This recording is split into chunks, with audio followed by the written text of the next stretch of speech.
Buon pomeriggio a tutti. Innanzitutto ringrazio la Biblioteca Ambrosiana, ringrazio il prefetto, ringrazio il professor Trazza per tutte le varie funzioni delle quali mi hanno voluto investire. Anche oggi pomeriggio io dovrò indossare più di una maschera e, ad esempio, lo dico subito, sostituirò la professoressa Beatriz Blasco Esquivias, nel senso che leggerò il contributo che mi ha inviato tempo fa. La sessione di oggi pomeriggio è da una parte dedicata a dei casi di studio, quindi a degli approfondimenti, richiamando anche quanto detto dal professor Nesserat ieri mattina. E poi è dedicata invece, per quanto ci riguarda, siamo direttamente interessati e coinvolti, all'architettura. In questo senso ci teniamo molto a ricordare il sottotitolo del convegno, Storia e storiografia, dal 700 all'830, quindi degli estremi che da certi punti di vista rappresentano un periodo molto ampio che forse avrebbe meritato una serie di riflessioni sulla possibile articolazione di questo grande periodo, soprattutto in relazione alla storiografia. E d'altro canto invece vorremmo ribadire che in questa ultima sessione mettiamo al centro della nostra attenzione davvero l'Europa e il mondo, e quindi in questo senso siamo molto contenti di partire con un intervento che viene da un estremo del mondo opposto rispetto a quello che abbiamo sentito in precedenza, e quindi siamo davvero contenti di cedere la parola alla professoressa Maria Teresa Uriarte Castañeda, che viene dall'Università del Messico. Grazie.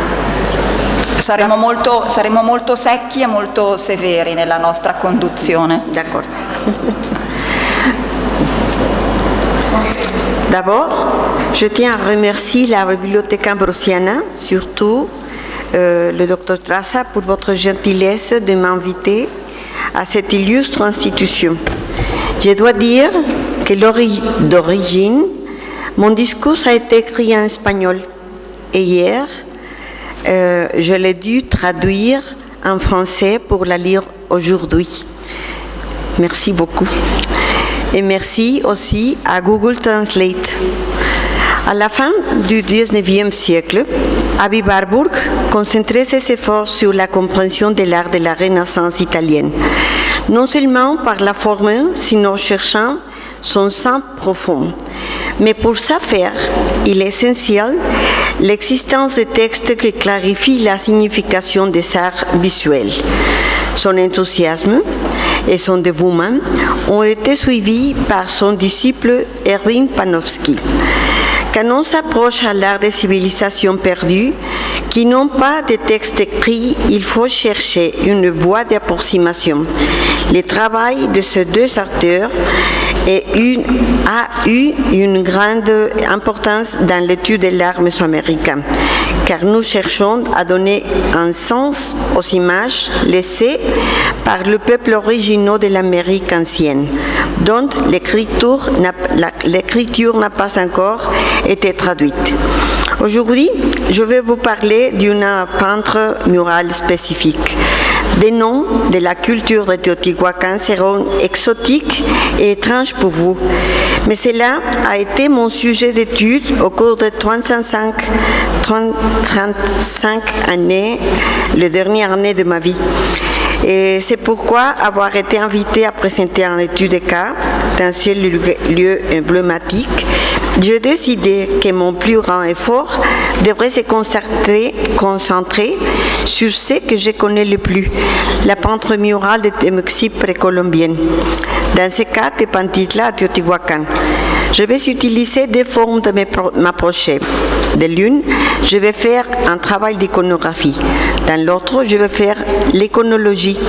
Mais il sera un travail particulier, car je vais utiliser un texte écrit dans une langue différente de celle-là que parlait le peuple de Teotihuacan. Il est écrit en maya, mais il est très important parce que si mon hypothèse est réelle, je vais vous montrer que les peintres de cette ville magnifique n'étaient pas seulement religieux, mais il a montré aussi des événements historiques. Ça nous donnerait une entente plus profonde de cette culture.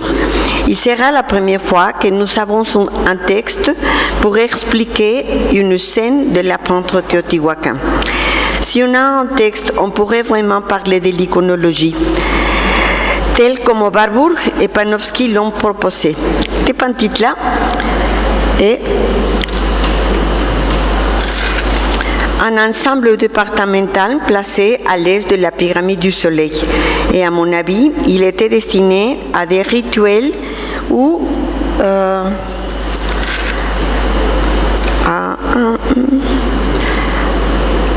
à des joueurs de bal liés à certains de ces peintres murales et l'allusion répétée à cette pratique, qui était non seulement un sport, mais un moyen de résoudre les problèmes politiques et qui avait un centre profond. Dans les mythes d'origine, par exemple, dans l'épopée appelée Popol Vuh, le jeu de bal était le thème central. Et entre le récit aztèque qui se déroule à Coatepec, ou la colline de serpents, entre la déesse mère qui s'appelle Coatlicue et ses fils, 400 fils, les Sensonhuitznagua ou les étoiles, conduit par sa sœur, la lune, fait partie des mythes d'origine aztèque. Ces textes ont été écrits beaucoup plus tard que les peintres, mais il est intéressant d'analyser les relations diverses et profondes qui sont produites en Mésoamérique sur la base du jeu de bal. Parce que pendant des siècles, ces pratiques n'ont jamais cessé d'avoir lieu, même aujourd'hui. La balle a été jouée en Mésoamérique depuis 1801 avant Christ, à la côte du golfe du Mexique, sur les sites connus comme la Merced, et aussi à les Manatí, où les balles de Cucho sont trouvées avec les sages en jadéite et des sépultures qui sont aussi trouvées. Il y a plusieurs objets qui ont été associés au jeu de bal.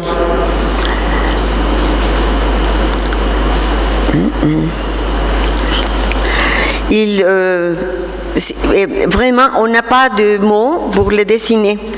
Ce sont des éléments architecturaux qui ont placé sur les murs comme à Chichen Itza. et on également appelle marqueurs certaines pièces de pierre, comme ça, en relation à leurs fonctions. Ils peuvent être taillés ou non. Et peut-être que des exemples les plus frappants sont les 3 du jeu A, 3 des copains.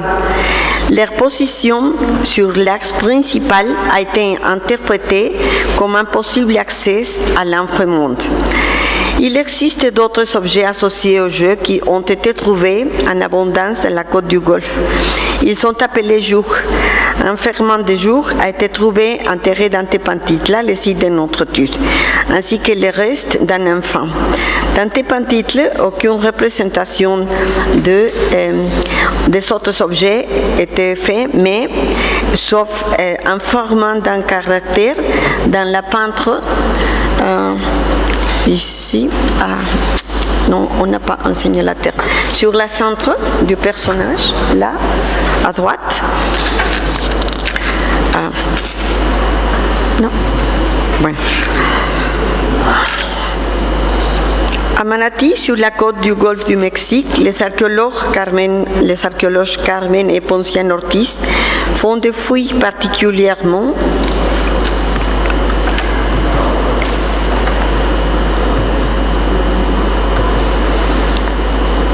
important sur la relation entre les balles, les jazz, les bâtons en bois et les sources d'eau qui sont au pied de la montagne.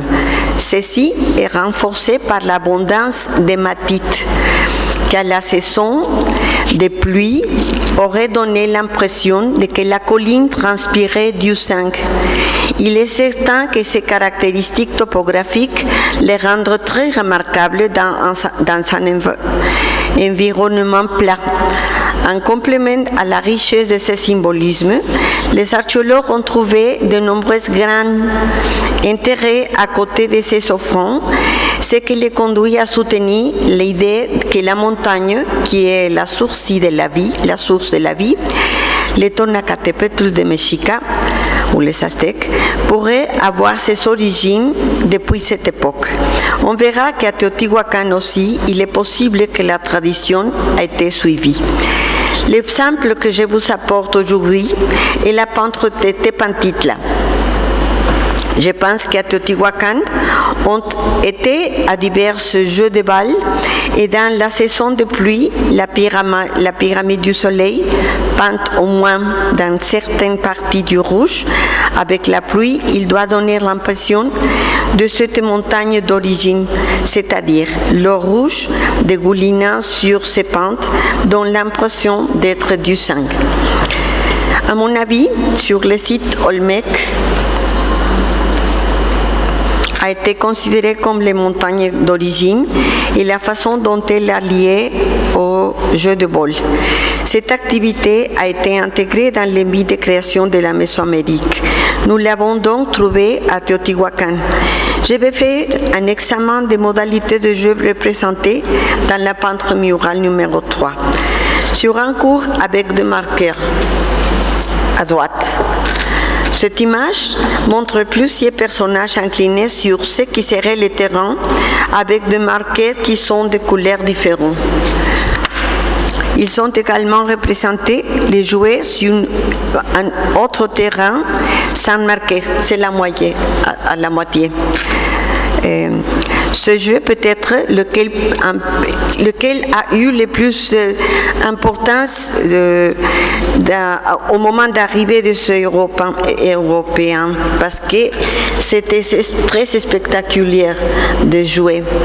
On le joue aujourd'hui encore dans l'état de Sinaloa et comme vous voyez, on frappe la balle avec l'ange.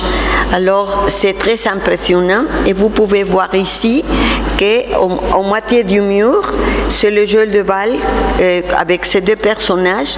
Donc il est l'axe principal de la composition. Et maintenant, voici, c'est une image peinte au siècle XVI. Et en bas, les joueurs d'aujourd'hui, on n'a pas une importance rituelle, mais seulement comme une distraction Et le dimanche, on peut aller à Sinaloa et trouver les joueurs de balles comme ça. Il y a différentes figures de bâtons, portant des bâtons. Ah, voilà, c'est un jouet. Voilà. C'est très impressionnant de voir. Il y a différentes figures frottant des bâtons pour jouer, ou place au-dessus comme les baseball, comme ça, et d'autres vers le bas comme les golf. Mais on ne sait pas si ces placements se réfèrent à des modalités différentes ou à une seule même. Avec le pied, comme le soccer ou le calcio. Mais l'image de Tepantitla est le seul endroit où on la trouve à cette époque. L'hypothèse de l'iconographie que je prétends dans la peinture murale est que Tepantitla, l'image qu'on a voit, c'est la montagne sacrée en association avec le jeu de balle, comme ils sont vus dans les images que je vous ai présentées.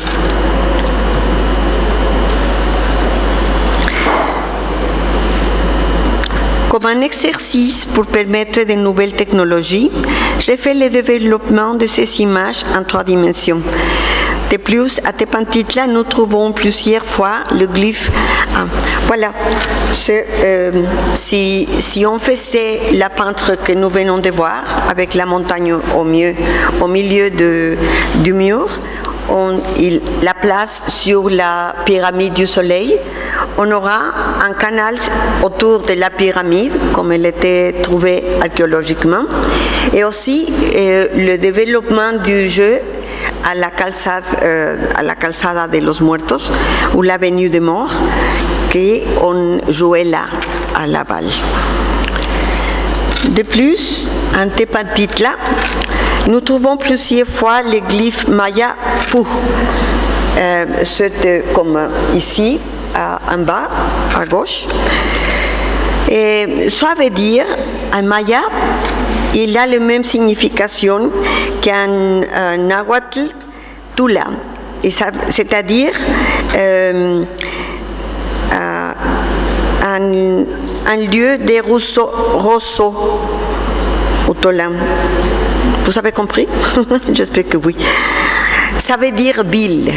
Et enfin, que la peinture murale de Tepantitla, il y a plusieurs reprises écrit les glyphes maya Pu.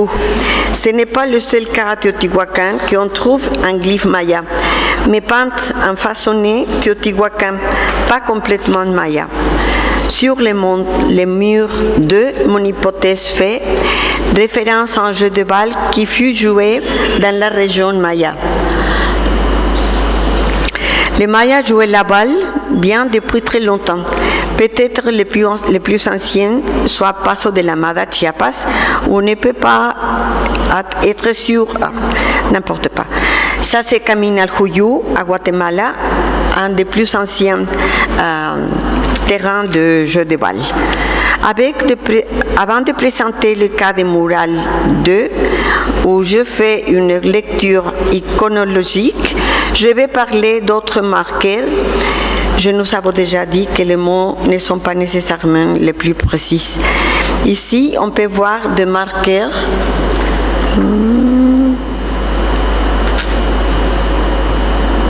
Voilà. Le mural a un fond rouge et à chaque extrémité de la scène, on observe deux marqueurs en position horizontale. Si le monument dessiné avait été debout, vous aurez une composition comme ça. Il y a deux personnages qui pleurent, qui sont pleureux, et voilà, ce sont des marqueurs qui sont trouvés. Le premier à Teotihuacan, ici, qui se ressemble beaucoup à l'autre que j'ai peinte. Et c'est ça, Tikal. Et le texte dit que les Teotihuacanos, et pas exactement avec le nom Teotihuacanos, mais les étrangers sont arrivés à la région maya et la dynastie de Tikal, de Guachactún, et des copains échangés. Alors on peut dire que le forme de jouer la balle chez les Mayas était sur les escaliers. Il y avait des escaliers, peut-être les pyramides qui sont là. Et on peut dire aussi qu'il s'agit d'un glyphe